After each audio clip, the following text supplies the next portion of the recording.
Buncha Crunch. Not the hand movement. Oh, yes. We can't read minds. Stop mind reading. Have conversations. Yes, Dr. Hoet. Dr. Hoet, Oh my I gosh, I feel need like one of you those. just dropped the mic. Yes. We were doing this crazy reading, you know, like with Matt and Trey and Bobby, and they needed, you know, they had written like 3 songs, and they were like, well, we need some people, and it's just gonna sound weird, but we need some Ugandans. And I was like, Michael, you know. You're so like ready for Wicked. Like you're like comfy, cozy, like you're like ready. I am in it to win it. One short day, boom. All right. All right. And Michael, I love your Her Universe Wicked sweater. Well, listen, I raided the Her Universe closet, literally. Literally. And I got this sweater, and I'm kind of obsessed. There's like also a little sequence on it. So I'm giving you like, what is this feeling? So perfect and new. Boom, boom. And when I made it, I placed it on you. Boom, boom. Like it's it's that, because I'm wearing both. Oh my gosh. All right, let's do it. Let's do it. Let's do the thing. All right. Hi, I'm Ashley Eckstein. Hey, y'all. I'm Michael James Scott. And Welcome to HypeFriend. Hey! Yay! Hey. Okay. Ashley, this is going to be a fierce episode. We are giving you Wicked a go-go, okay? We are wicked. We are wicked. We are living. A very dear friend of mine, Stephen Oremus, is coming on today, which is also I'm so thrilled, and I am beyond hyped to introduce you to him and for him to be introduced to our neighborhood. Like, he's everything. It is like, wait till we all find out truly about all the amazingness that he is. It's a whole thing. We're giving you Glinda. We're giving you Elphaba, all the things. I'm so excited. You've talked about Stephen a lot. And so Yeah. I am just so excited to meet him. You know, you've talked about how he's truly your hype friend and has been for many, many, many years. So Hype Friend's going to hype today. Honey, I love it. like, they gonna hype is what I'm trying to say, honey. So I have a funny story for you, though. Oh, okay. And I think this was like my anxiousness for today's episode. So I shouldn't say a nightmare. Well, no, it is a nightmare because it's one of my worst nightmares. But I had a nightmare last night that I think was solely because we were filming this episode today. I have a recurring nightmare that I've had for many, many, many years. Oh. And it always takes me back to high school. So shout out Dr. Phillips High School, DPS, Okay. Troop 4276. Yes. And it's like my junior, senior year. And I was cast as the lead character in either a play or a musical. It switches depending on what it is. Oh. And I forget to go to rehearsal. Like completely forget to go to rehearsal. And all of a sudden, it's the night of the show, and I don't know any lines. I don't know any songs, and I have to go on stage. And it is pure terror. And it's like this, it's always a different show, but it's the same thing. It's the same fear. Well, so fast forward to last night, I was no longer in high school. It was Broadway. Oh. I was making my Broadway debut. Oh, God. In a musical. You were there, but I don't think you were in it. And same thing. I didn't know any of the songs. I didn't know any of the lines. But gosh darn it, I was still going to do it. I was just going to wing it. I was going to go up there on stage. But then I couldn't get backstage. I literally couldn't find the door to get backstage. So I was in like the lobby. I was outside. I was just trying to get backstage so I could go do the show. And I never made it. And then the show started and I wasn't there. And I let everyone down. Like, Girl, what are you eating the night before these dreams? I don't know. But I mean, I don't know. That's a situation.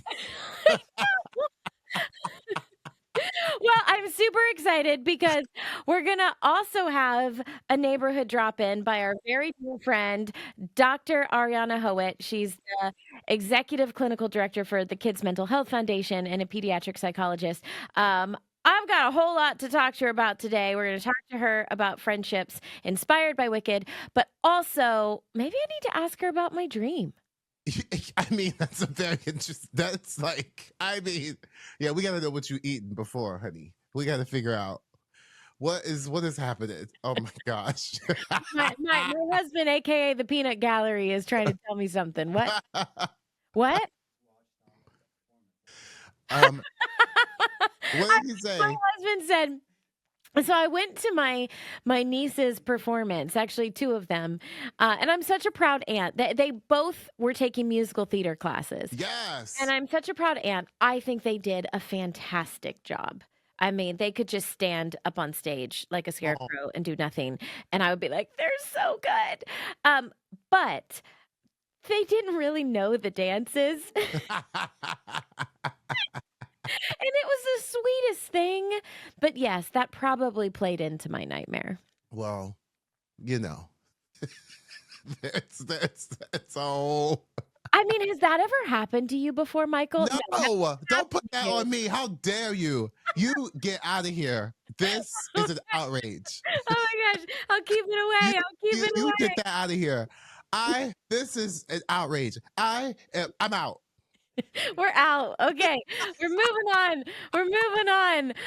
We just got into a fight on air. How dare you? Let's go Okay. All right, let's do some hypes. Yes. Hypes and the gripes. Boom, boom, boom. Hypes and gripes. Ow. She's living, honey. I'm living. I pulled out the spirit mic, even though I didn't even sing. But I guess I have to. Hypes and gripes. So, Michael, what are you hyping? Ooh, okay.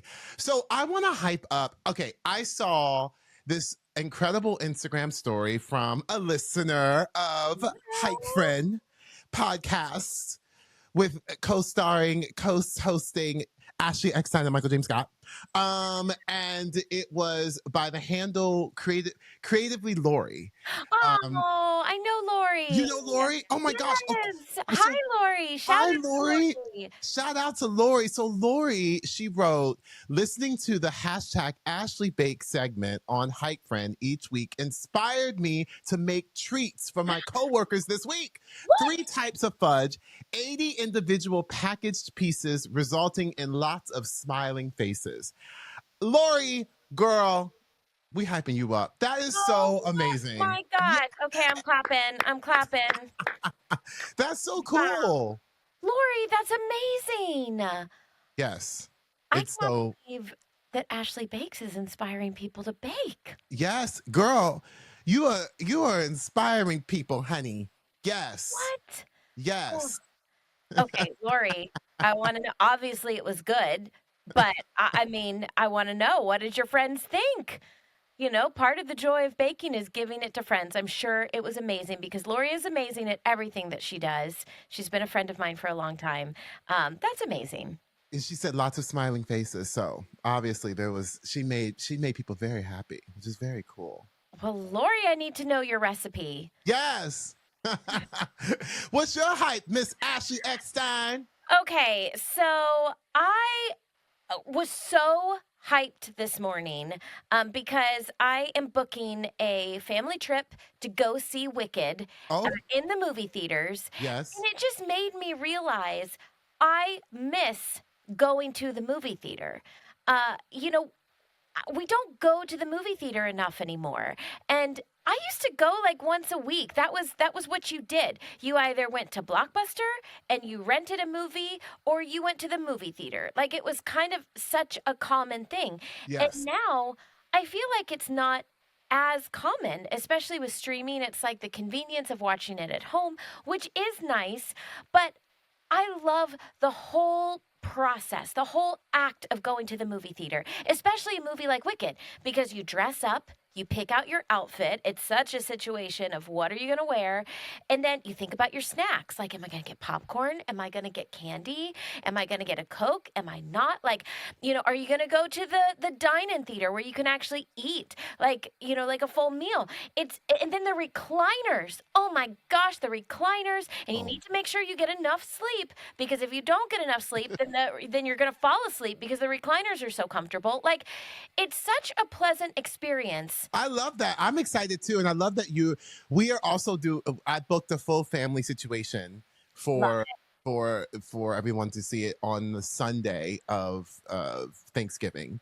And so it's a full on situation. We are the same, baby. We give you listen, I want to see the movie, but I'm also like, give me the snacks. Like, I'm here for the snacks, I'm definitely gonna be here for the Wicked situation, but most of the times I'm like, forget the movie, give me the snacks and the recliner, and I'm in, honey. So what is your snack of choice? Oh, well, it's definitely a popcorn, butter. Give me some buttered popcorn. It's definitely a soda, because at that point, let's go. Let's have a soda, but like a truffle popcorn. Do you know what I mean? Oh, okay. And then maybe a sneak in a chicken fingers. Like if they don't have it there, you can sneak in some from a fierce chicken finger place before you come in. And you're like, oh my God, I got my chicken fingers. What about for you? What's your favorite snack? So my husband and I, we love popcorn and Coke. Like for sure, popcorn and Coke. Extra popcorn. But I also love Buncha Crunch. I mean, give me that king size box of Buncha Crunch, have a salty and sweet situation with the popcorn and the Buncha Crunch, and I am in heaven. Buncha Crunch. Did you just become the spokesperson for Buncha Crunch? I just made Tim over here die. Die. The way that I just gave you a full, I don't know, I was like, I pity the fool. Buncha Crunch.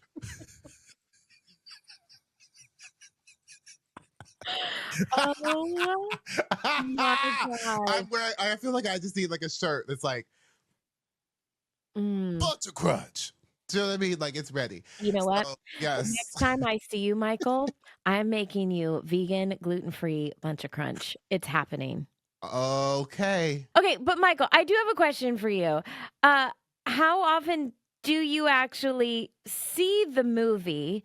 Because your husband, Jeremy, says that once you get your snacks and your drink and your recliner, you're out. I have a little intel. Okay. So I see what this is. Okay. First of all, how dare you again? First of all, Angry Bubbles is coming out. Okay. How dare you again? Listen, the peanut gallery that is my husband giving you intel about me maybe sleeping through a movie. Listen, okay, fine. I'm working on it. It's a work in progress. But I really get excited about the movies that I really want to see. And I stay up. And I will tell you this. I am the fierce audience member to tell you if your movie is going, if you keep me up, I'm just saying. So there you have it. So my husband David wants to form a recliner alliance with you, because give him a recliner, he's out. He can't stay awake. So my peanut gallery is high-fiving you right now. Yes, come on, Dave. Well, I know obviously from the couch that y'all just bought. Y'all, listen, ladies and gentlemen, our neighborhood. I'm giving you a little intel on Ashley Eckstein and David Eckstein, it's just so fun. They literally have this new amazing couch that literally. The recline, it's like one, like a sectional couch, but the entire thing basically reclines. It is absolutely incredible. You literally get in it and you can just be basically in bed. You're just reclined, on the entire couch, wherever you sit. Well, David tried to spin it on me last night because I wanted to watch the new episode of Survivor, and we finally had a moment to watch it together, and he fell asleep. in the middle of the episode. And then he spun it on me and he said, well, don't blame me. You bought me a couch that's too comfortable and puts me to sleep. So that's your fault. I love, well, don't blame me. You also went into a full, like you had a full, like, don't blame me. I have a David voice. Yes. Oh, give me it. Give me a little David voice. He's like, I told you, you can't schedule anything on Saturday. It's football Saturdays. I have multiple football games and my recliner, and you can't schedule anything. Oh. David sounds nothing like that, by the way, but that's my David voice. That's pretty close. David, David, I love you. I know that you are dying back there. Like, right now. That's amazing. Oh my gosh. Oh my God. I think you need to give us like a clean, I need to hear one more time before we move on to gripes. Buncha Crunch. Buncha Crunch.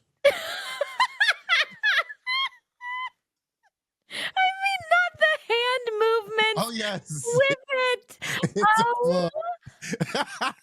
Oh my gosh. Oh yes, there it is. You have angry bubbles. I'm giving you Buncha Crunch. We just found your nickname. That's it.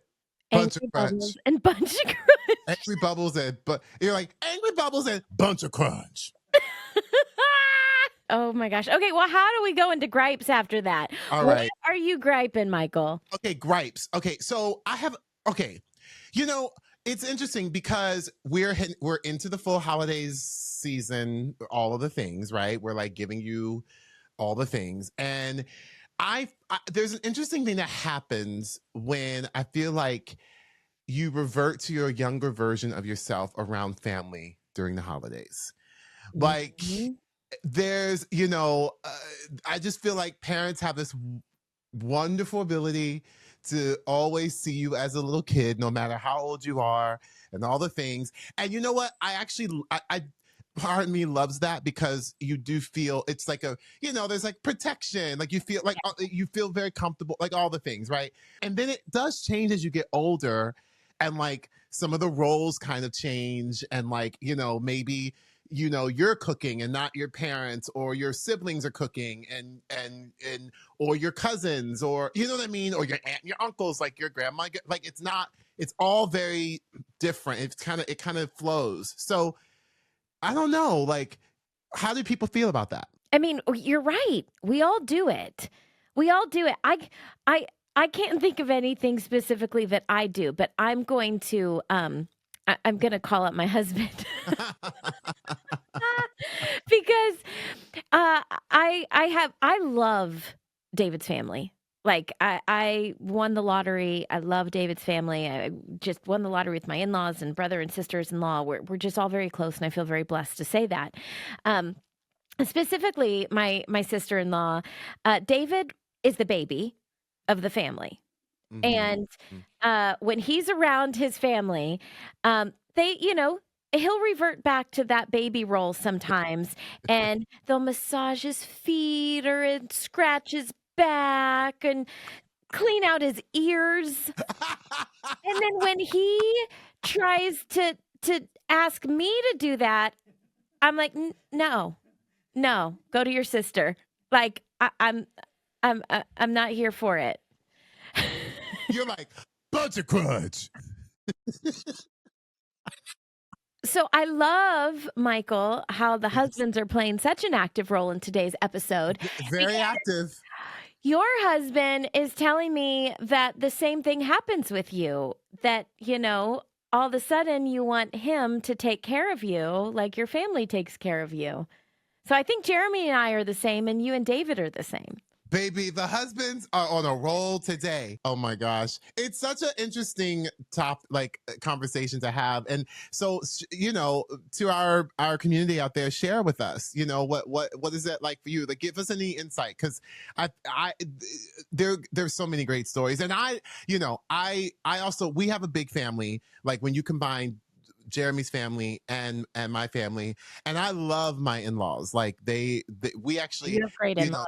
They are, I feel like I hit the jackpot with them. They are like so great. And they love like getting together and all the things. And they basically, my mother-in-law, she'll be like, go for it. She always says when I call, she's be like, what's Michael planning?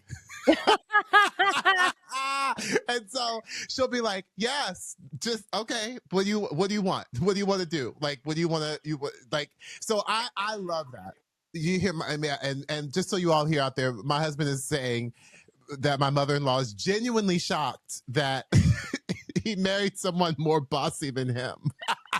We literally have our husbands in our ears. Oh my Lord. So it's really hysterical today. What is this feeling? So sudden and new. Boom, boom. I mean, I just can't. I can't. Oh my gosh. Okay. All right. So, okay, Ashley. I know that was a lot. That was a lot. That was a lot. We have, the whole peanut gallery just living their lives. So, Ashley, what is your gripe? Oh, Michael. My gripe is a negative stereotype. Like, nothing can burn me more than a stereotype that's just not true. So, I literally, it burned me so much that I started an entire company because of a stereotype that was wrong. Like, literally, back in the day, there was no merchandise for female fans in the fandom space. And they literally told me, they said women would not buy Star Wars merchandise made for them. They said, I need to be happy with a men's size small because women wouldn't buy it. And I was like, excuse me, I am a female Star Wars fan. And yes, I will buy Star Wars merchandise made for me if you make it. So I literally had no statistics to back me up because they didn't exist because of the negative stereotype. But I proved them wrong by building a company that proved that women do want to buy merchandise made for them. So this is actually not my gripe. This is just a setup. So the next stereotype that I am taking on is mean girls. Oh. Because I am over this stereotype. Now, yes, are there mean girls out there? Absolutely there are. Are there mean men out there? Absolutely there are. So why don't we just say that there's mean people? And you know what? There's mean people, but those mean people are just hurt people. And hurt people hurt people. But let's stop pitting girls against each other. I'm over it. And I wanted to bring this up today because of Wicked. Because there's such a beautiful friendship between Glinda and Elphaba. And yes, it'd be so easy to look at it and be like, Glinda's a mean girl, or this is, just mean girls against each other. No, there's so many factors of what happened to them. But people are so quick to jump on, it's just mean girls. Literally, I kid you not. There was this one woman once that was being mean to me. I'm not going to lie to you. It was another woman. She was being mean to me. But there was many other factors around it. And somebody, when I went to address it in a healthy way, someone dismissed me and said, well, you and that mean girls thing. Honey, the way that Angry Bubbles has come on out of here, and Angry Bubbles is not having it, and I am here for it, and I'm with you. You are so right, boo. Absolutely. This is a great conversation. This is such a good conversation to have because it is real. And it has been real for so many years. And it's always been such a crazy, crazy thing. And this makes a lot of sense that we have someone to come on and talk to us about this. Yes, it does. We are so honored to have a doctor in our neighborhood. We have Dr. Ariana Hoet, Executive Clinical Director from the Kids Mental Health Foundation, and a pediatric psychologist. Let's bring her in, Dr. Hoet. Oh my gosh, Dr. Hoet's back. Oh my gosh, we're so happy to have you back. I want to say It's so good to see you. You look very gorgeous. Thank Your you. bangs are giving me full of situation right now and like all the things. So I'm not gonna go into I could go into a whole tangent about how gorgeous your bangs are, but I won't do that. However, let's get back to this because Ashley, come on, bring it in. Come on, Ashley. Well, okay, Dr. Hoet, you heard my gripe.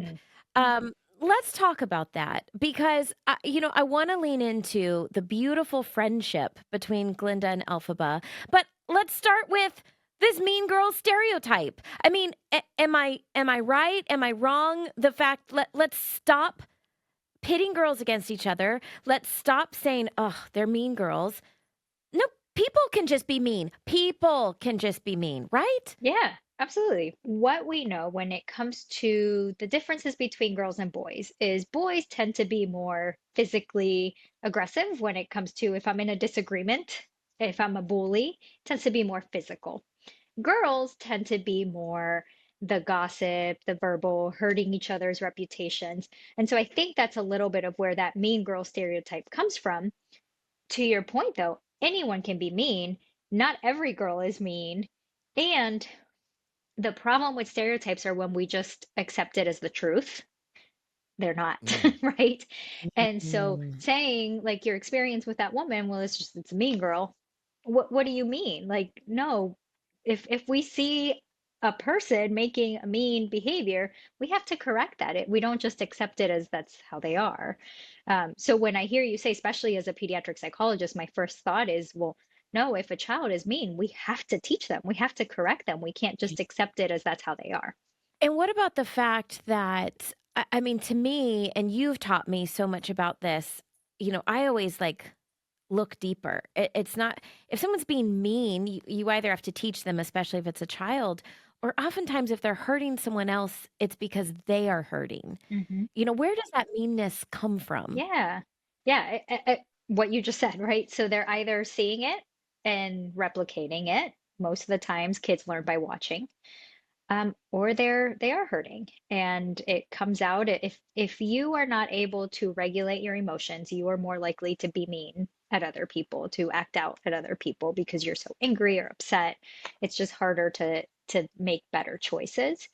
And so there is always a reason for mean behavior, and that's why it's important to pause and reflect and why is that happening? What is that person going through? And how can we change it? Let's not just accept it. Yeah, that's so. I mean, it's so. I mean, obviously, boys and girls they choose different tactics in order to be mean, Hmm. which is so great. Like it's such a it's a thing. And I also like, d- is that connected to also maybe like a power status too? Like or like, I wonder if there's like anything.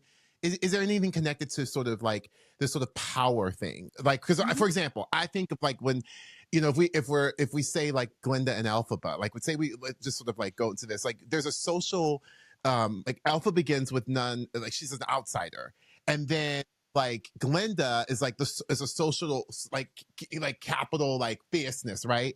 So like their archetypes I feel like teach us about friendships across status like differences. So like there's that power dynamic. So I'm curious how how the popular friend can make room, or how the outsider can receive care without sort of like self-erasing that. Like Yeah. how can that be?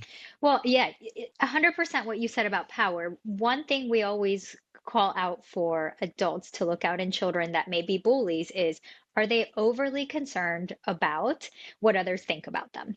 So thinking about Glenda, like, yeah, she has a lot of power and social power. If we were to sit down with her and have a conversation, she'd probably tell us she's afraid to lose that power. She's afraid to be judged. She doesn't want to be Elfie's Mm. friend because what are people going to think, right? And so you turn into being mean because that's what you think you're supposed to do to keep your power, right? That's what makes me cool, is to look down upon that weird green person. And so it comes from, yes, having power, but I think also a lot of fear of losing power, a lot of fear of what will others say if I associate myself with that outcast. And that's what I love about the film, is we kind of see her transition of like, I don't care what other people think. I did something wrong Mm. and I feel really bad, and I'm gonna join her and do her dance with her, right? And so I think that's beautiful. It's really hard for children to do, to just not think about not worry about what others are going to think. I do want to talk about specifically with kids because I have a bunch of younger nieces and nephews right now. We've been talking about this a lot. We've been talking about kindness. But it does have to be taught. And so, what are some ways that we can teach kindness? Modeling to start, we have to be kind ourselves as adults. Uh, Mm. Empathy is really important. Our behaviors impact how other people feel. And I think that's where we see that change in Glenda is like, wow, I did something really hurtful. And so helping kids have that empathy of, yeah, I don't want to cause hurt in others or sadness. And that's a conversation I have with my 5-year-old all the time. Um, and then just practice, practice, practice. We've talked about this. It's a social skill, so we have to do it. Being purposeful for doing kind acts. Adults have to praise children when they see them do kind behaviors because the behaviors we praise, they're going to do more often. And then we have to have conversations when they do unkind behaviors. And Ashley, to your point, we don't just accept it like, oh, she's just a mean girl. No, we call it out and we say that's not okay. And I actually thought it was funny hearing you talk because growing up, I loved Mean Girls, and my dad would always call it out, and he would say, "You're being a mean girl," in reference to the movie. We spoke Spanish, right? So he's like, "Estás Yeah. actuando como un mean girl," and he would use the English, like, "You're being a mean girl," and that would be my moment of like, huh, I'm being a little bit Regina George here. Like, I need to be nicer to these people. So it's important to have conversations. That's so. I mean, it's so crazy too because I feel like what exactly what Ashley was saying. You know, it's hard. It was harder for her. That decision was definitely a harder decision in terms of like in the Oscars ballroom and like bravery. I feel like is a word that's thrown around so Yeah. much, and it immediately goes into sort of like you think superhero or like soldier, like right, like but like really what Glinda did in the Ozdust ballroom is the definition of bravery. Mhm. Like so it's the same kind of thing and it's just as powerful. You know what I mean? It's just as powerful in a very different way. It's just as powerful. I think another brave thing in that interaction is she realized she was wrong and she was willing to Mhm. act on it, right? It's a moment of, I haven't been behaving the best and I hurt someone. And then she was brave and danced in front of the whole school, but also being able to change her thinking and say I was wrong. Now, I want to take from that moment when she realizes she was wrong, and that's really where their friendship truly begins. And then they form the most beautiful friendship, a deep friendship. And I do have a question because you know this kind of goes against my gripe of like it's just people and it's friendship regardless of gender. But there I do think I want to come back around because of the mean girls stereotype. Sometimes there is questions or trepidation, I think, around having such a deep female friendship because there's always this fear of like mean girls, but there's so much power in having a deep female friendship like that, like Glinda and Elphaba. Are there any differences? You talked about how, boys show aggression and girls show aggression. Are there any differences between friendships between boys, like male friendships and then female friendships? I think there are a lot of differences, there are a lot of similarities. One big thing is what you're calling out is we get a lot of messages, especially in Western cultures, of individualists, right? Like you have to rise by yourself. It's you against everyone else. And so it does, like you said, Ashley, it makes it hard for people to build truly deep, honest, trustworthy friendships because there's always this feeling of I got to compete against others. And that's not the reality, right? And exactly like you said, when we have those friendships, when we rise together, when we help each other out, that's when we go further and we're more successful. And so that's another important thing to teach children is how do we bring each other up? Um, and so I think that messaging sometimes for boys, especially the messaging they get about their mental health and their emotions, and that can keep them from forming those deep friendships. I just saw a meme or a reel today where a wife was asking his husband what he talks about with his friends, and he was like, "What do you mean? Like, are we building something? Are we like, I'm not just." And she's like, "Well, if we have a fight, are you gonna go talk to them so you can process it?" And he's like, "No." And so that, for girls, that's exactly what we do. We process things together. We talk about our emotions, but boys get that message of don't do that. And that makes it hard to form those bonds. That's so funny, Dr. Owen. Like, because there's actually there's a statistic that is like 54% versus 38% that women are more likely to turn to, than men to turn to say that they to turn to a friend for emotional Yeah. support. Like, which makes a lot of sense. that is actually something for women Yeah. that like they can actually go there. They can turn to their friend for emotional support, and a lot of men don't. And that's so hard. Like you got to build that connection, right? But you feel like I can't go to my guy friend and tell them about my emotions. They're gonna laugh at me. And it's so we got to normalize that. We got to change that narrative. Okay, especially as we're talking about differences between female friendships and male friendships. But again, I think this is all just friendships in general. I think we can all learn from this. But what we see between Glinda and Elphaba, like you just said, is such a beautiful example of Glinda saying, I was wrong. And, being brave and everything that we've said throughout this conversation and resolving their conflict and becoming friends. So what can we learn? What can we take away from Wicked? What can we take away from Glinda and Elphaba about if we are in a situation where, there's someone that's being mean to us? How do we resolve that conflict? Yeah, I think what's important about friendships is we tend to form friendships with people that are similar to us, have similar likes and dislikes. And it's actually one of the things we teach kids, like the friendship bingo. Find someone that likes the same music, right? We're kind of helping kids categorize themselves. But the friendships that challenge us the most and help us grow the most are actually people that are different from us. And that's what we see is you have these two very different girls and they grow so much because they're so different and they challenge each other. But that may mean conflict comes up. And so we have to teach kids conflict resolution. We have to practice it as adults uh, because just a disagreement doesn't mean the friendship is over. And I think especially for kids, that happens often. Like when you have a fight and they're not my friend anymore. And it's like, no, no, no. Let's talk about how do we resolve our differences. And so it's important to have open and honest conversations, try and see the other person's side of things, and then compromise. And that's something that's really hard.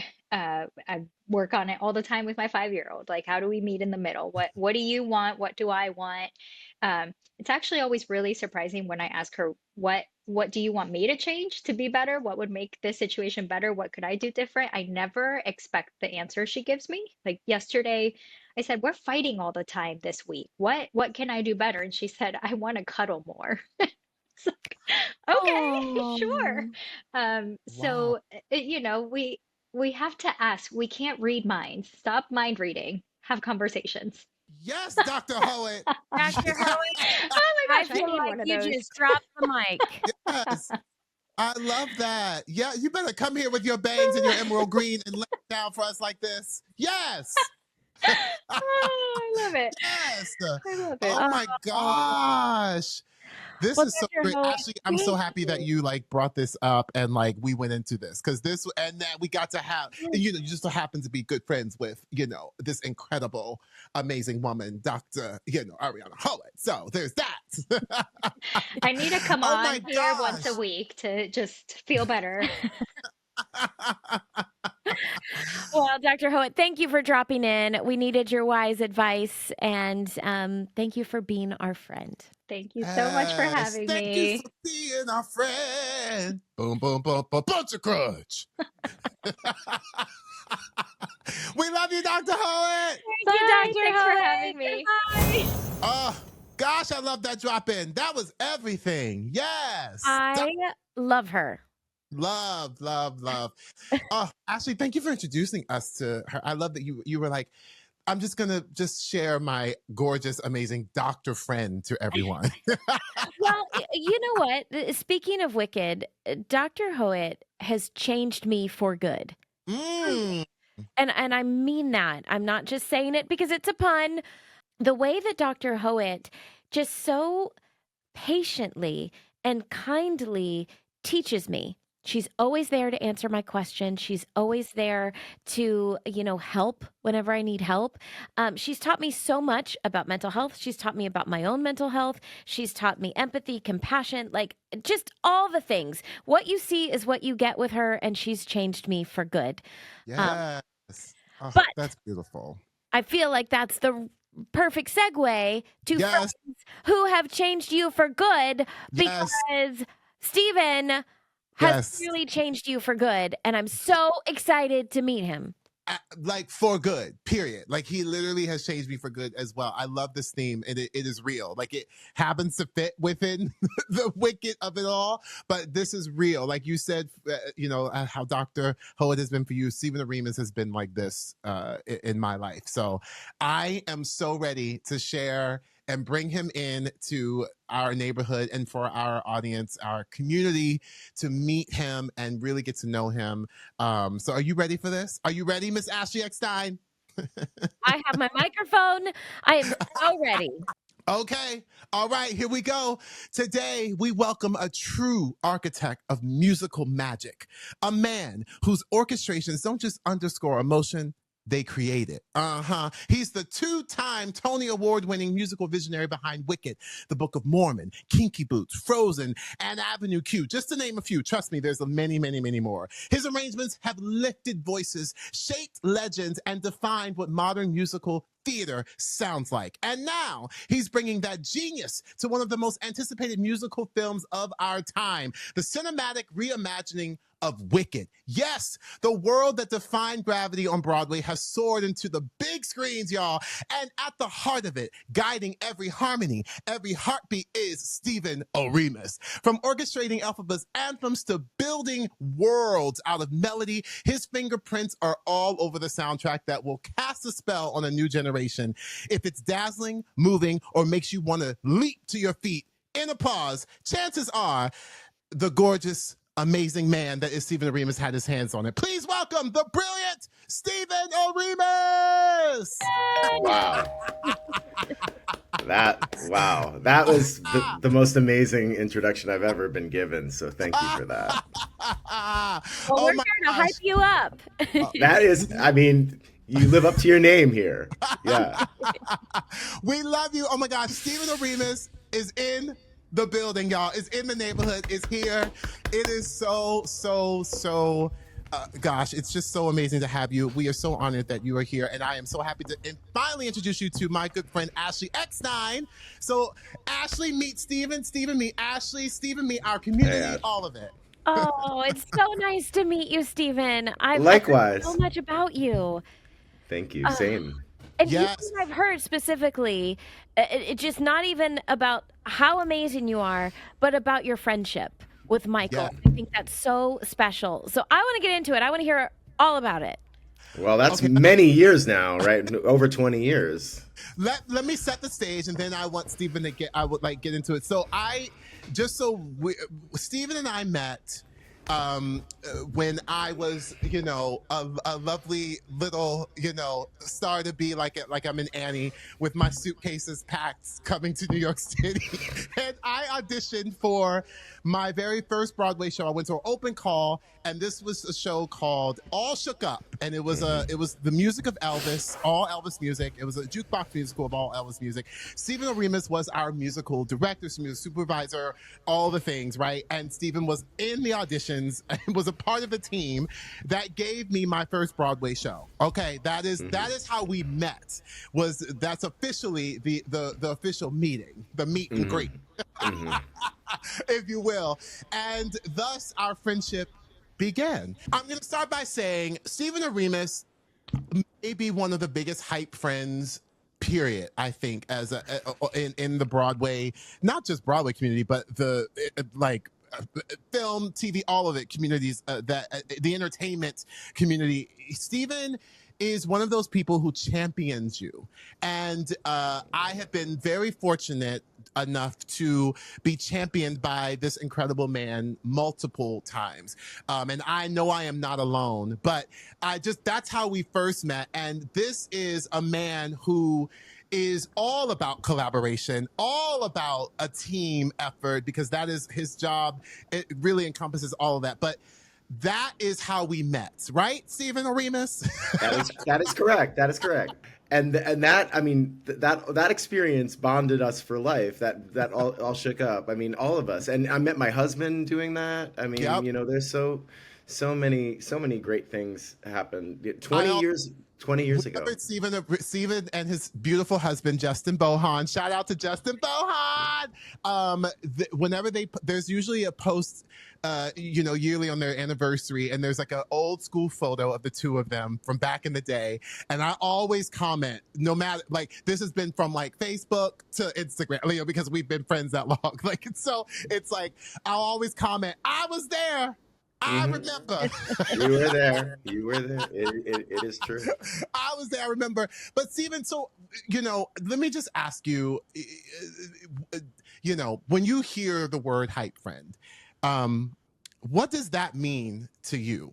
Well, I think you hit the nail on the head as far as like, being a part of a community, especially with doing shows and being in the trenches, creating new musicals. It just does something to you. It just bonds people in such a special way. And, and we, I feel like I am so lucky to be a part of the theatrical community. And I think that so much of us, I know that for me, even on my side of the business, I would never be able to have gotten the opportunities that I've gotten without someone believing in me and someone putting me forward because they thought that I could do a good job, and, and really, trusting me to do that job. And I feel like, it's so wonderful to be able to be there for each other, to be able to like lift people up, as they're going along.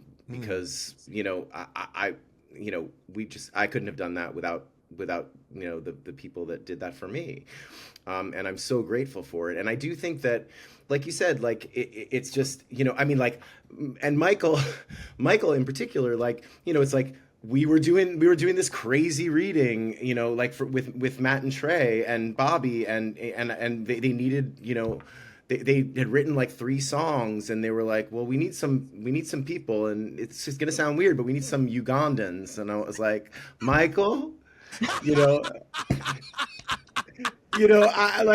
I was like, they're like, we need some people that are going to be really up for anything and really funny. And I was like, okay, and you don't know, you don't know how that's going to go. You hope that when you recommend someone, or that you build someone up, that, that they're going to deliver. And, and it's a beautiful thing to see people succeed and see people, get to, get to really, really realize their dreams in that way. And that, just quick for everyone, just so you all are aware, just for some people who may not know, that little reading that Stephen Oremus is talking about is the little show that happens to be the Book of Mormon. Right. Yeah. That was very early days, where there were a lot of very, very serious phone calls about what was going to be in the show that people had to be okay with.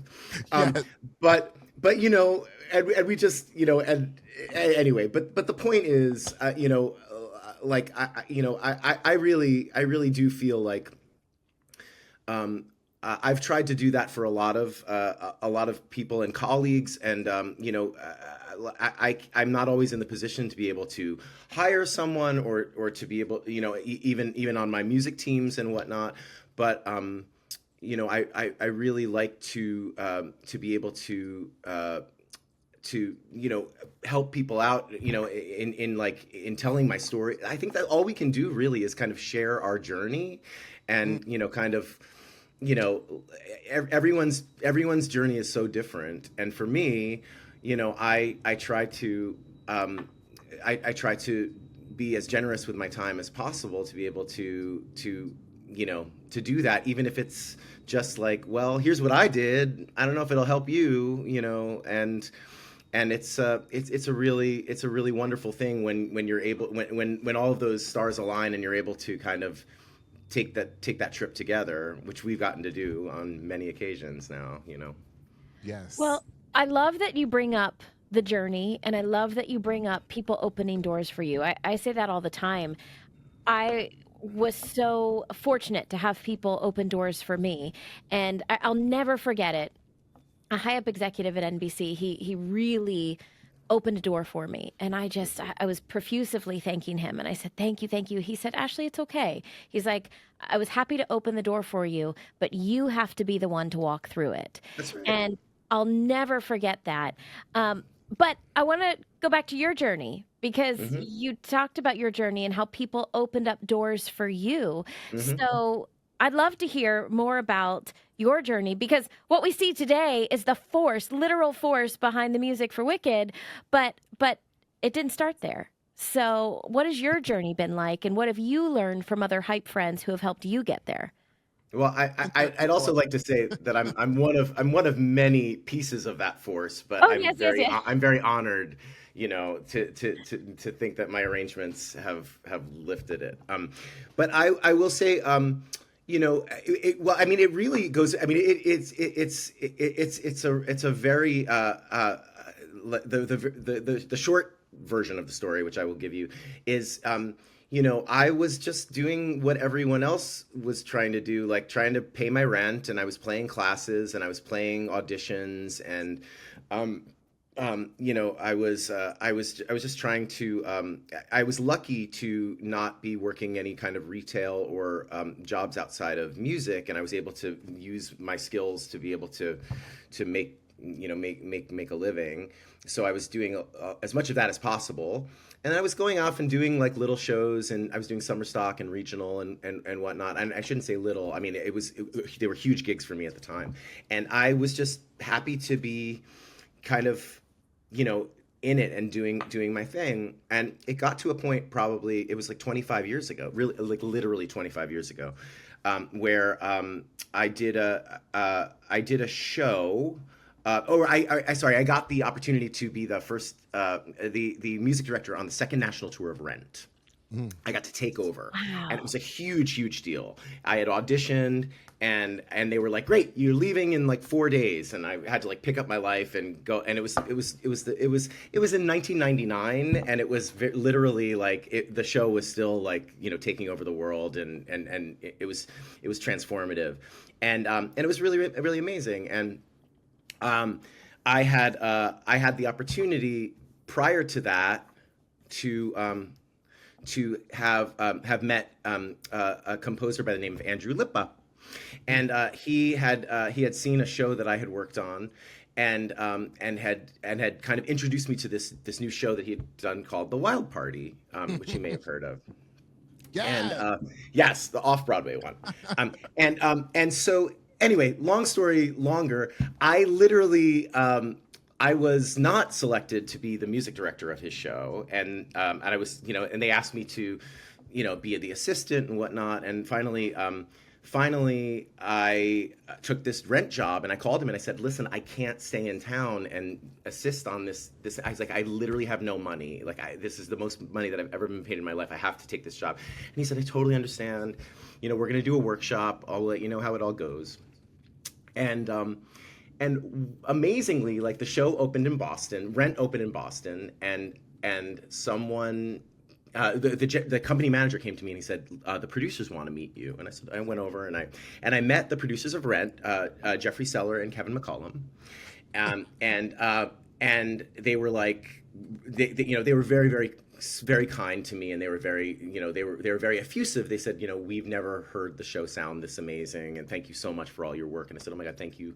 This job literally saved my life. And 2 weeks later, I get a call from Andrew Lippa, and he said, we did the workshop for The Wild Party, and we're not proceeding with the music director, and I want you to be the music director. And I said, how? And he said, well, I went to Manhattan Theater Club, and they said, who do you want? And I told them you, and they said, who is that? No, he has no experience. And I said, okay, well, how did it happen? He said, well, our commercial producer is Jeffrey Seller, and Jeffrey Seller said, you're hiring him. Wow.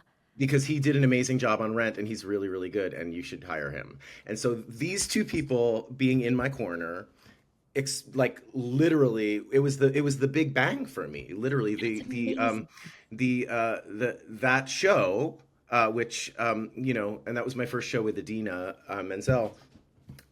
You know, you may have heard of her.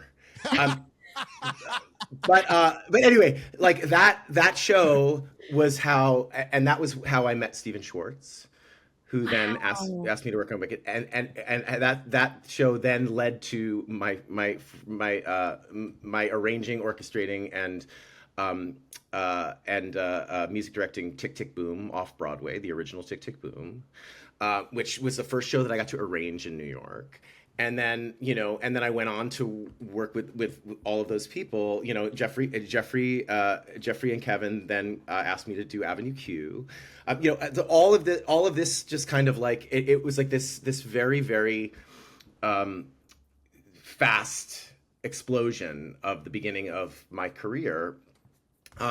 Which I also like to say, because All Shook Up was during that time, and I always tell people, like, it was a period of time. It was literally like a period of like 5 years, between like 1999 and 2004, where I feel like I was working on so many things, and I would wake up literally like in tears, being like, "What show do I want to not get fired from today?" Like, I don't know how I'm going to do this.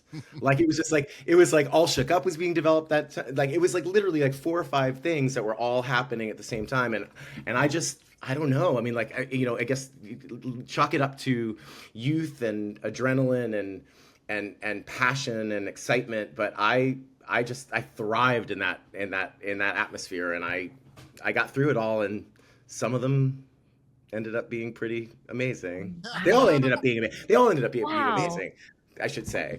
Yeah, yes, it just so that's why I'm here. Literally why I'm here, because those people opened doors for me. And then, you know, and then even Stephen Schwartz, I mean, you know, bless him, like, what an incredible, I mean, like, it still is not lost on me. I mean, the gratitude that I have for that man is boundless, because he, you know, this is a man who wrote Godspell the year I was born, you know, and now turns to me and says, what do you think of this? You know what I mean? Like, and I get to be a part of helping to shape and create the sound of you know, of the show and the films and all that. And he really was, you know, we had done like 3 years of readings, and I had to have an awkward conversation with him at one point, and I had to say, so, you know, I know you have other people, but like, I really would like to stay on as music director. Because I was like showing up, like, I don't even know if they were paying me at that point. I was just literally like just showing up, like, you know, my binder, pencil behind my ear, like, what music we making today? And he was like, well, of course. He's like, do you want to just supervise it, or do you want to conduct this on Broadway? And I said, I want to conduct this on Broadway. And he said, you're going to conduct it on Broadway. Can you even? I just got like full body chills. And Wicked was, I mean, we had opened Avenue Q, but Wicked was the first show that I conducted on Broadway, if you can imagine that. I mean, like where do you go from there, you know? My God. And Ashley Eckstein, I have been very fortunate to be in, you know, a couple of Stephen Oremus shows. When you know the Oremus is at the podium, you know it. Okay, so for all of you out there, for some of you may be in the business, some of you are not in the business, but when you see the conductor at the podium, they are a very important part of the puzzle. Yes, indeed. Yes, indeed. Of that show. It's a very important driving force, like this, like energetic thing that happens for you and for the show. And the conductor is like the driving force of that. And when Stephen Oremus is at the conducting podium, honey, we all know. And not only is my favorite thing about Oremus is not only is he conducting and like driving it, he's also taking notes as well. It's my job. It's part of my job. It's part of my job. How do you? So I love watching conductors. I love it. It's like a sport. How do you train? Because that is literally, I think, one of the hardest workouts I've ever seen because you never stop. Yeah, I mean, like as I get older now, like I get lots of massages. I got to work out. I got to stretch. And there's all sorts of things now. But back then, I was just like, whatever, pick up the stick and let's do this. You know what I mean? Like it was really, I mean, training for it. I mean, obviously, I learned how to conduct in college and all of that stuff, and like I worked with a conducting coach, and I did all sorts of stuff to prepare for like, well, shoot, I'm going to be conducting this enormous Broadway show. I have to like sort of know what I'm doing, and you learn by doing. It's like I mean like in that pit. So Alex Lacamoire was my associate conductor on Wicked, on the original Wicked, the famous Alex Lacamoire, the brilliant genius Alex Lacamoire, and he of Hamilton fame and all that. I don't even have to say that, right? But Alex and I would literally like we would do talk about a hype friend. The two of us would literally, when he would conduct or I would conduct, we would watch each other and we would note each other and be like, this wasn't clear. What do you think of this? Did this make sense? And we would actually help each other along to be like, how are we communicating this music properly? How are we doing this? And that was invaluable. I mean, we grew up together. We got to really be there for each other, because both of us were like, I don't know, let's figure it out. We've got this big show. That light goes off, you hit the downbeat, and you got to get to the end, no matter what. That's the beauty of the live experience. Yes, that's so amazing. I love hearing that. And Alex Lacamoire, shout out to Alex Lacamoire, who is the greatest, just like the best and awesomest and all the things, and talented and all the things. But you all had to, you do still obviously, but you had to have a real friendship off, outside of the show as well, that you all could trust each other enough to be honest, communicate that with each other, and to really take that in, like really, because not everybody, that's not the case for everyone. So what I love about that is that you two really took that from each other to make that work, and then in turn it made everything, I mean, you grew together. Yeah. Well, I think that, I think that you know this from from being in theater. It's like, it really is, because you're just thrown together into this crazy process that just keeps getting crazier and crazier. It's like, and the bond that we all form with each other, it really does become a family. It does become like this really intense bond. And like, and I do think that that's one of the magical things about the theater community and being a part of, of performing shows every night. I mean, I don't perform a show every night anymore, but like those times and that experience of us like in the trenches for those first couple of years of Book of Mormon and all that. I mean, like, it's just it's some of the greatest times of my life, and like and it all spilled over, like you said, like it just it's like we would all go out together afterwards, we would all hang out, we would always like we we're still on a text chain like 15 years later where we're just all giving each other a very ridiculous text chain that is just like absolutely ridiculous and will never be seen by people. No way. Well, it also yeah. But it also is just like it starts with like a happy birthday, and then it devolves into some crazy stuff. Right. It's always someone's birthday, and then like, I don't know. But anyway, but it's a beautiful thing. Like these people are family in a way that I and I have that across so many different experiences and shows over the years, and it's really it's a beautiful thing. Speaking of family, you have a beautiful family. I've gotten to hang with your mama, your sister, you have an incredible, a beautiful family of love. Growing up, because I Hmm. I love hearing the growing up stories in that household. But what Hmm. did your parents teach you all, or what did you learn from your upbringing? Just what how friendship was important for you, and what that how that sort of like was a foundation for you as you continued as you got older. Well, I mean, I think I think it was with my family and my parents, because my dad was a hairdresser for like 50 years, and my mom was a legal secretary, and paralegal, and my dad could talk to anyone. I mean, he would charm the socks off of anyone. Like, he literally was everyone's favorite person in the room at all times. Like, he just lit up a room. He's an amazing man, and he was literally born to like be standing behind someone cutting their hair and talking all day. Like, he literally. So, so he was one of those people that just, there's something about that, the way he moved through life and engaged with people, sometimes gruffly, sometimes hilariously, always hilariously to me. But it was a really, really lovely thing. And my family were very loving and very, very, uh, it was a very emotional Italian kind of household, New Jersey Italian, and we had lifelong family friends. Like, I mean, I think that that's also a big thing. Like, we didn't move around a lot. We lived in one place. We had like all of these, this whole crazy cast of characters around us, not just family, but like extended family, and I think that it's really, really clear that, like, when you grow up in, kind of like a foundation of that kind of love and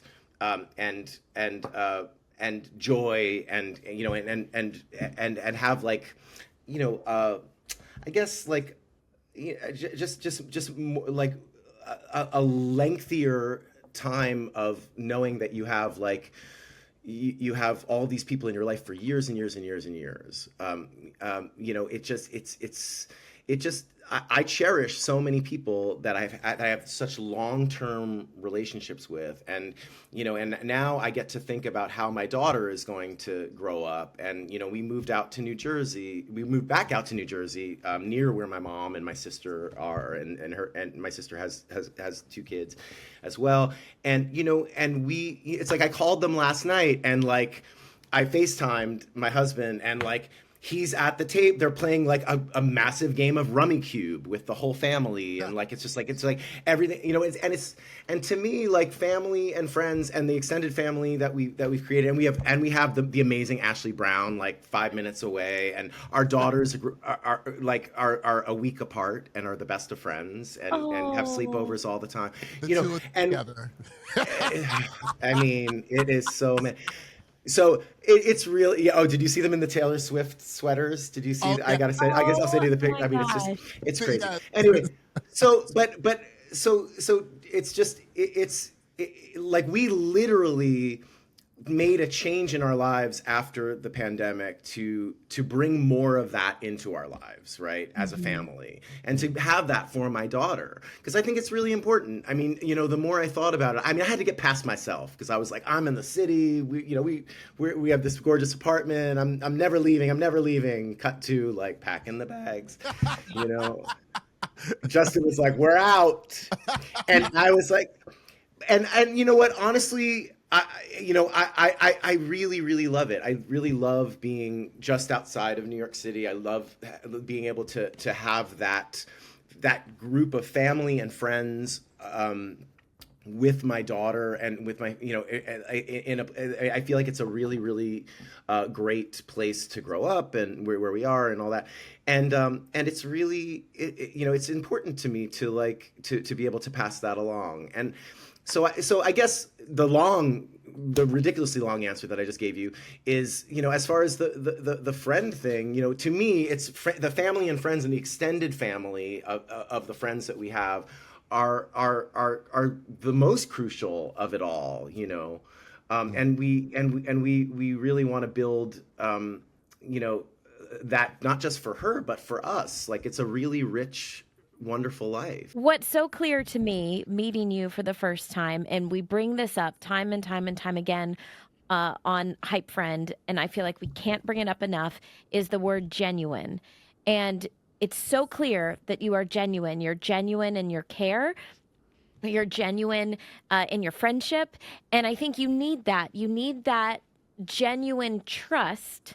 And when you have that with someone, you can be honest with them and they know that you have their back. But all I was going to say, you know, we're on this journey of learning what it means to be a hype friend. We're on this journey to start a friendship revolution, one hype friend at a time. And I love what you said, where, you know, make your friends want to be great. Like, that's simply put, that is such a great way to explain how to be a hype friend. Make your friends want to be great. And imagine if we all did that. If we all made each other on a daily basis want to be great. My goodness, that's incredible. Or you know, make them laugh, because that's what Michael and I do. And I won't hear from this one for like months at a time, and then I'll just be like one voice memo, and then it just sets off like an avalanche of insanity, and we're just screaming, laughing back and forth. You know, it's a beautiful thing. That is definitely, and that actually, you know, you talked about opening doors, you talked about all of that, and that is something that I, you know, it could be months, it could be however much time. I count Oremus as one of my dearest friends always. And it is there is that reason, because of, you know, he will make you laugh, but he also wants you to be great. But I say this because it is something that truly I'm so grateful for, but he also opened the door for me. Like he opened a door for me, and I that started my journey. It started my actual Broadway journey, like for real, like the dream of it all. There was this man who was a part of the creative team who was sitting behind the table and was like, "Who's that, boo?" You know what I mean? Like, and he gave me an opportunity, and it's just, when I think about it, you know, it's so emotional, just because you pray and hope that there's someone that might give you that opportunity, because it only takes one, right, to just sort of like get you in, and that they are able to actually just say, "Oh, here, okay, you got it. Now you better be ready." You know, and like, well, that's it, yeah.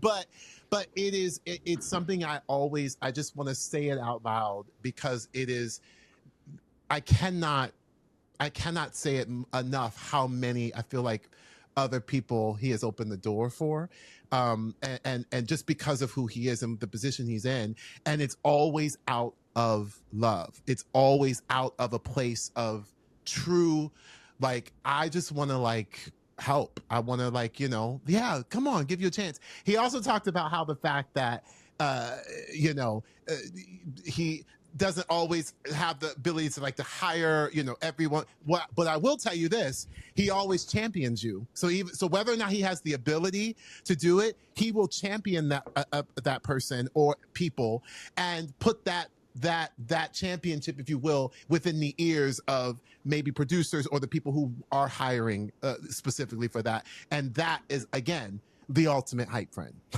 Like, that to me that says it all. It really does. Oremus, you talked about your daughter, and, you know, I call her hashtag Skylar Pierce. But you and your you and your husband, you know, you have this beautiful daughter, and you are a part of the Wicked family, the executive music producer. I'm just saying, I know that you were like, I know there's a whole team, but you also, are the executive music producer. So I'm just putting that out there to say, but you've been part of Wicked, and how has that been, just sort of connect with, you know, your daughter seeing these two iconic characters, you being a part of that journey, you know, you literally getting to be friends with Adina, Kristen, Cynthia, Ariana. Like, what has that been like, and how cool must that be that her dad is such a big part of that? What does that feel like for you? Well, it's an amazing thing to get to share with her, and it actually happened that her, like, the 20th anniversary of Wicked, which was 2023, right? Yes. Was she was, you know, she was just old enough to really watch and appreciate the show and not be like freaked out by the monkeys and all that stuff, because like there's some dark stuff in the play, you know, and so I just for some kids, and so she was like, she came to the 20th anniversary. I mean, she had gotten to see it when we first reopened the tour. And so she you know, she knew, she was like familiar with Wicked, but then she really kind of woke up to it around the 20th anniversary, and it was like a whirlwind. Like, she came with me and like to the performance, and like she's on the red carpet with Adina, and she sees like Kristen and all these people, you know, like it's crazy, you know, like. And she, you know, so her little eyes were just like saucers, and you know, and she really and she loves it, and she's at the age, you know, now where she's, you know, almost 10, where like all of her friends are really into it from the movie, and you know, or have seen the play. So it's a beautiful thing to get to share this thing that, like, you know, this has been 25 years of my life from the first reading of Wicked, right? I mean, quite literally to this opening of the second film.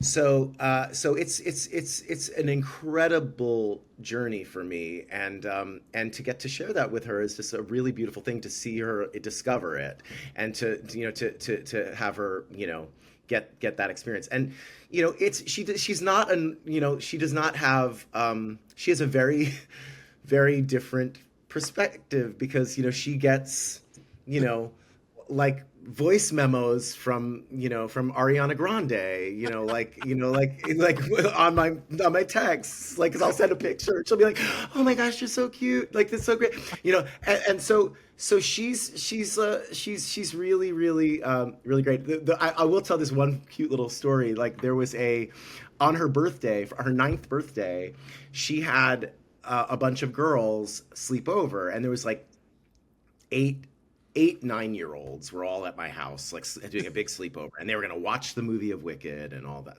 and it was this whole thing.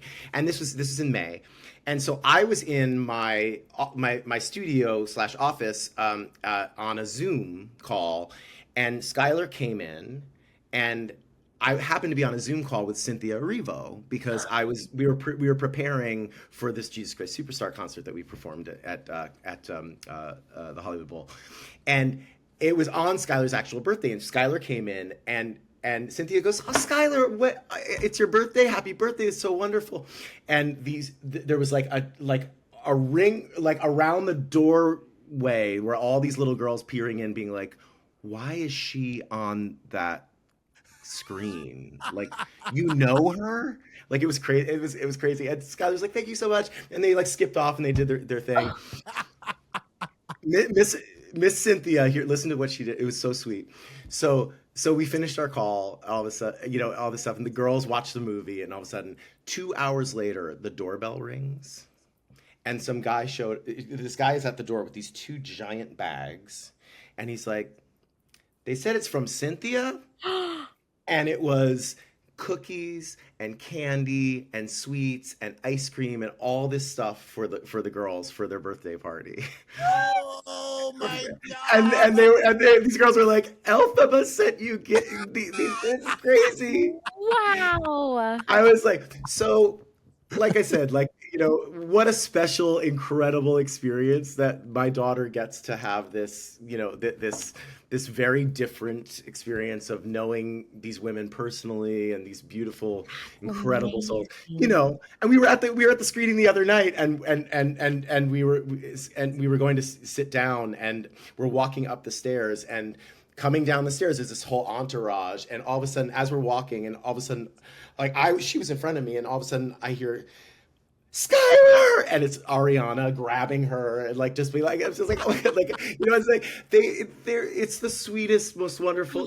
I mean, you know, these women are family to me, and they will always be, and it's a beautiful thing. And she, you know, so my daughter is very fortunate to be part of that legacy of like knowing all of these women personally, and getting to be to enjoy the show and be a part of it. You know, so it's a beautiful thing. I'm really proud of that. I love this. Yeah, it makes me very happy. I love it so much. And you didn't even know this, but in the first part of the episode, you know, we talked about female friendships. We talked about the stereotype of mean girls and how I don't like that. And, you know, yes, there's mean people. Can we just talk about that? Let's not pit women against each other. And you know, I think Glinda and Elphaba are such a beautiful example of how deep and loving a friendship can be. Now I know all other things that happen, but just their beautiful friendship, and to have Skylar get to experience women in her life that are showing her such kindness is such a beautiful thing. And that's incredible. Not to mention who it is. That's amazing. Thank you for sharing. Yeah. Love that. So she's really, you know, so she's all in on the Wicked, you know, and she's a little bit of an expert. She's a little bit of an expert now because she sang on the, you know, in the children's choir for the films. Yes. So you know, she'll be Wow. like, you know, that's me. That's why I call her hashtag Skylar Fierce, honey. I mean, listen, she ain't no joke. it still holds. It still holds. Just wait. But now she's into makeup. There's all sorts of stuff happening. I mean, like it's crazy. They're teenagers now, and anyway, so that's a whole other podcast. But Yes, that is a whole other podcast. Just, you know, as we wrap things up, I gotta just continue to gush about Wicked for a moment. I mean, Wicked is not just another Broadway show. It's not just a movie. It is a global phenomenon, and it really has changed people and changed people's lives for good. What is it like for you, to see the global reaction for this incredible film and the Broadway show? And then what has Wicked meant to you? And as we go into this part 2, this chapter for good, what should we take away from it, you know, in our lives for good? well, you know, it's very emotional for me. You know, it's literally half my life I've worked on this show. You know, I mean, literally half my life, you know, from the very first reading, which was like me, you know, with like 10 people at a little piano. And now it's this, you know. So it's been the great joy and privilege of my life to be a part of, you know, of creating this and helping to continue to, you know, keep this going around the world. I mean, look, my job still hasn't ended. Like every, you know, replica production of the show, Broadway, London, Australia tour, you know, the Japanese, like all, like these are all versions that I still have to look after and make, you know, make sure is, you know, are fabulous.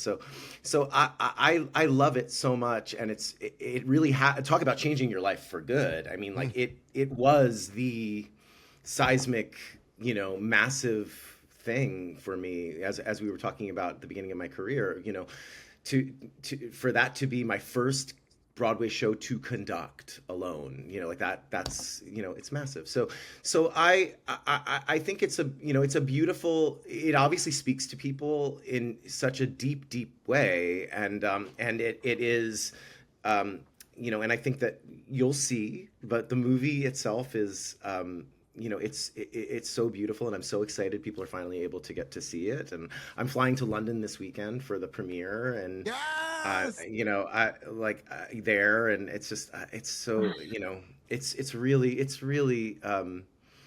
yeah, we watched it last week, and with the Broadway company, with the original cast and the current Broadway company, and it was just so beautiful to get to actually share it with everybody. And I, I everyone says, like, did you know?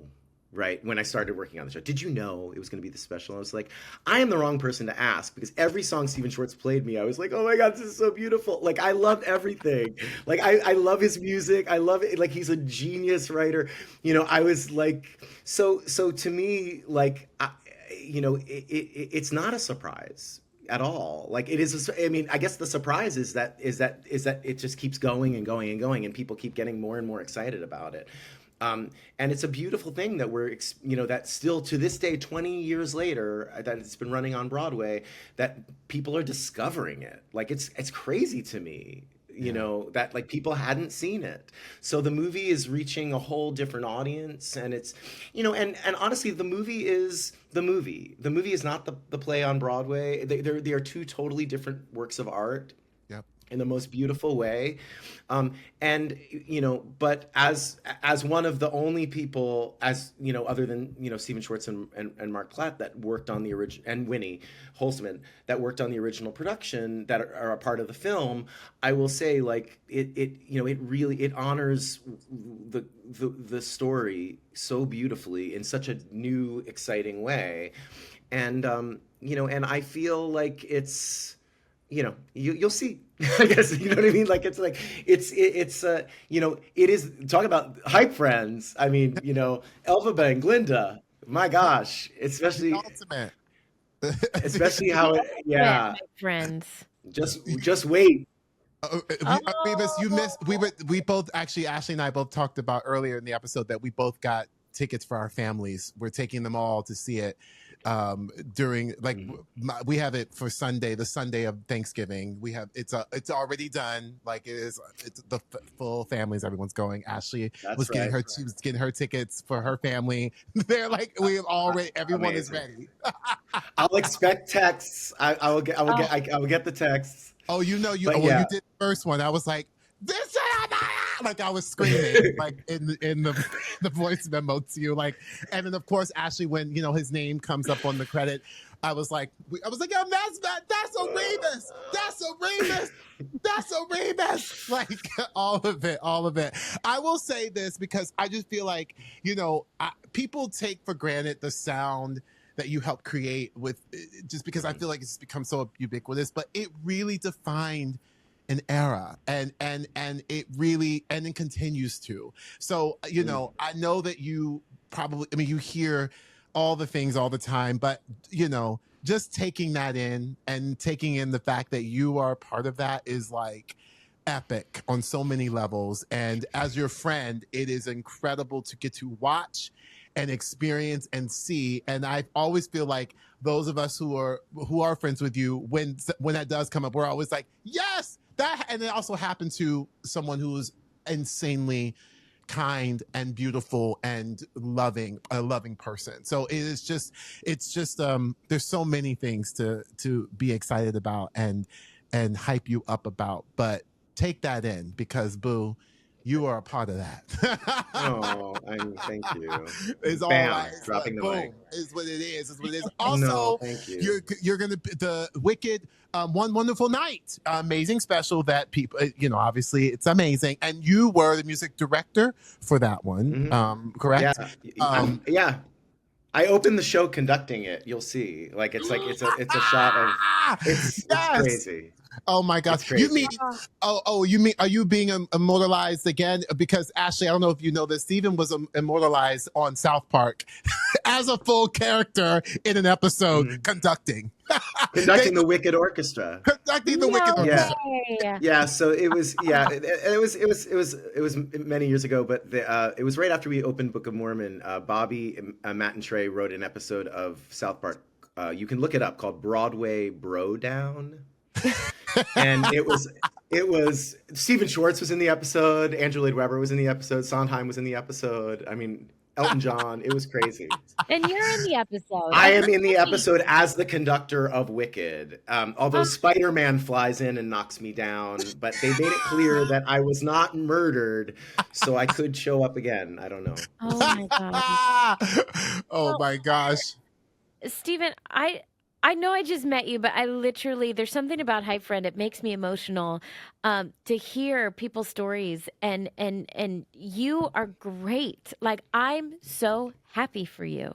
I'm so Yes. happy for you, and I will be cheering when I'm in the movie theater and I see your name. I'm going to be cheering at the top of my lungs. That's Thank Oremus. you. There he is. Thank Hype, you. hype, hype. I hope you enjoy it. It's really beautiful. Oh my gosh, we can't wait. I might have to get Ashley to sing. I got her to sing this past summer, Oremus of Wicked. We did it for the at Comic-Con for the Her Universe fashion show. It was full Wicked. Universal was the sponsor. Oh yes, I saw. Oh, I saw. I followed all of that. And I Oh had yes. Ashley and I fully gave you full, now that we met one another. Listen, Like, I saw it. Listen, she's a CCM girly. She still got it. She still got it. Oh my gosh. I think I Yes. gave it too many vibrats. Oh yeah. The vibrats. You're allowed, especially in the Glinda world. You're allowed. Oh my God. Stephen Oremus, I love you. We love you. I Thank love you you. so much for taking the time out of your very busy schedule and to share with us your brilliance and just your light. We are so thankful for you, and you can come and be a part of this neighborhood community anytime you want. We love you. Oh, well, Michael, I have an idea. Oh. I mean, a neighborhood can't function without its conductor. That is true. Even our neighborhood He's our conductor. neighborhood conductor. Oh yes, he Listen, is. I'm happy to be. I'd be thrilled to be. Oh my gosh, we love it. Oh, well, we Thank can't you. wait. You will be getting voice memos, ladies and gentlemen. Stephen Oremus. Thank you. Thank you so much. Thank you for having me. Thank you. Oh my God, thank you, Boo. Oh my gosh. Oh my gosh. Oh, I'm so. Michael, I cannot believe you have someone like that in your corner. He is incredible. Girl, I'm thankful. What a blessing. My gosh, it really he is an angel, and I am so grateful that I crossed his orbit and crossed paths, and that we got to become friends. We worked together, but then actually became friends. So it's it really is very, very special. I hold a very dear place in my heart for Stephen Oremus, and I'm so happy he got to come on today and share a little bit of his light, because it's so beautiful and bright. Well, I know what my one last thing is. I'm just still going back to him saying, make your friends want to be great.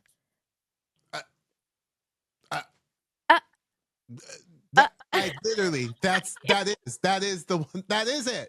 Like, It just like took my breath away. I'm like, yes, that's a hype friend. that is a hype friend. It is a hype friend, and also like thinking about.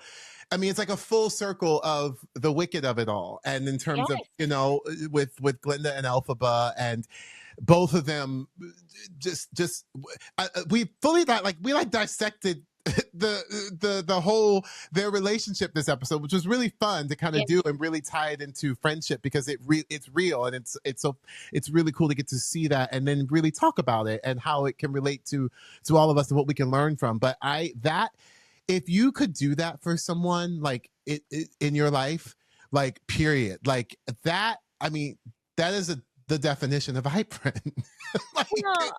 It absolutely is the definition of a hype friend. And, the thing is, we're not in competition. Yeah. Like, I'm going to repeat that. We're not in competition. We are all here on this earth to do something great, and we're all given a gift. And I feel like what I love after meeting Stephen is, and especially after, seeing part 1 of Wicked and the Broadway show, and I'm so excited to see part 2, it's great. And it was obviously a bunch of hype friends coming together, pushing each other to be great. Yeah. And then we end up with the phenomenon that is Wicked. Absolutely. That is wicked. Like, just wicked. The wicked of it all. Oh, I love it. I'm so happy. Oh, I also want to forget. I don't want to forget because I feel like we've had amazing hype friends who have been like shouting us out. So, thank you to all those people who have been like leaving, ratings or reviews for us on like all of the podcast things like the Apple Podcasts, the Spotify's, wherever. Thank you yes, for that, and thank that's been you. a lovely thing. And if you like what you're hearing, keep shouting us out, and that is it's so lovely. It feels really really nice and fierce to have people really connecting with us on so many levels. And the best way to join the Hype Friend neighborhood is to subscribe to our YouTube or or your favorite podcast app. So I just wanted to make sure I shout that out because people have been commenting and all that, and I just think that goes a long way, and it feels so lovely that people have been responding. So thank you to Yes, our neighborhood out there. thank you, thank you, thank you. And all of you, thank you for listening and for joining us. We think you're great. Thank you for being here. I'm Ashley Eckstein. And I'm Buncha Crunch. No, I'm no, and I'm Michael James Scott.